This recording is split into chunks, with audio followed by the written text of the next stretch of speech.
alaikum warahmatullahi wabarakatuhu.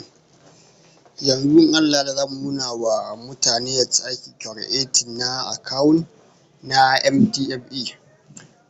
Ba wani wahala ne da shi ba, kawai idan bacin ka buɗe application ɗinka kamar haka yadda kuke gani, zaka zo zaka danna register ɗin nan, gashi nan da aka sa register. Idan kai clicking ɗinsa zai nuno maka nan option biyu ne, da akwai yanda zaka yi amfani da number waya, akwai kuma using email address.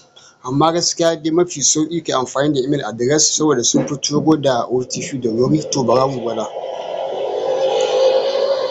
za mu sa email ɗinmu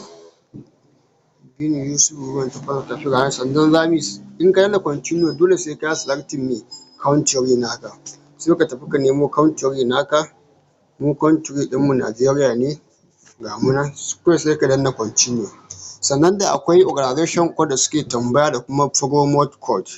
To organization code dai gaskiya ba a sa shi, haka ake bar shi empty, sai dai promo code ɗin shine zaka sa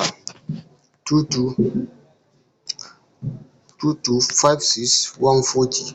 to kamar yadda kuke gani haka shine promo code ɗin namu. Yawwa, kawai yanzu abinda zaka yi na gaba sai dai ka danna next ɗin nan, next button sai ka danna shi.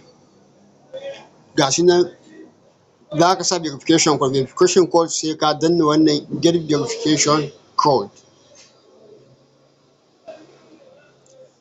Dole sai ya bambance intelligent ɗin nan, kai sakaro ne ko kuwa mutum ne. To ga nan sun ce to mana da shi, bara mu sauri mu seta password namu before we receive.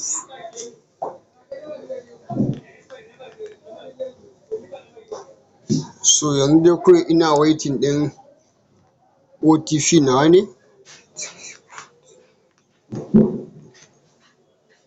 To gashi nan sun turo mana da shi, kawai sai ka danna mutum complete.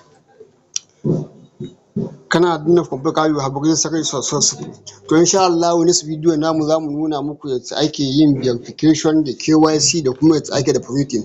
In dai kuna bibiyar mu insha Allah komai zai tafi wa mutane, komai a seti in Allah ya yarda. Mun gode.